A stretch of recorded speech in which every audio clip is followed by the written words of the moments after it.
In the morning when I rise, give me Jesus.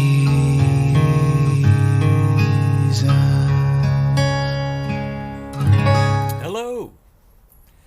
So let me ask you, in your kitchen, do you have like a basket or a drawer or some place that collects things? It probably has some pencils and pens, maybe some spare change, papers that you didn't know what to do with or came out of your pocket and you just put them in there, and a variety of things. And every couple of months you go through it and you throw things away and you put things away. Almost everybody has something like that in their kitchen. So let's say that one day you bought a lottery ticket. Now, I don't embrace the lottery, but for some reason you just did this day, and as you came home, you were emptying your pockets of change, and you put the change in that basket, and the lottery ticket went in there too, and then it got covered up, and you didn't think about it very much. But when they did the lottery drawing, you won. But you didn't think about it, and you haven't picked up the ticket, and you haven't looked at it, and you haven't compared it to the numbers, because you never really do the lottery anyway. It just was a fluke, and you're a millionaire. And it does you no good whatsoever because you're not aware of it. If you had $1 million in the bank, but you didn't know it, it won't do you any good. Well, you know what? God is with you. It's better than $1 million. But if you don't know it, if you're not aware of it, it won't do you any good.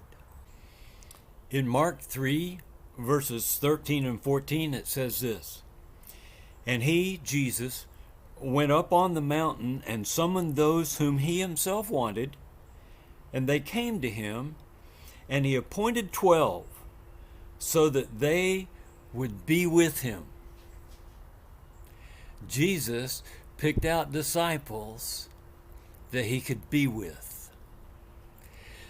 God's intention from the very foundation of the world was to be with us, because by our being with him, oh my goodness, all the fullness of life, the abundance of life, the richness of life is available to us. He wants us living. He wants us living abundantly. Jesus came that we might have abundant life. That's John 10:10.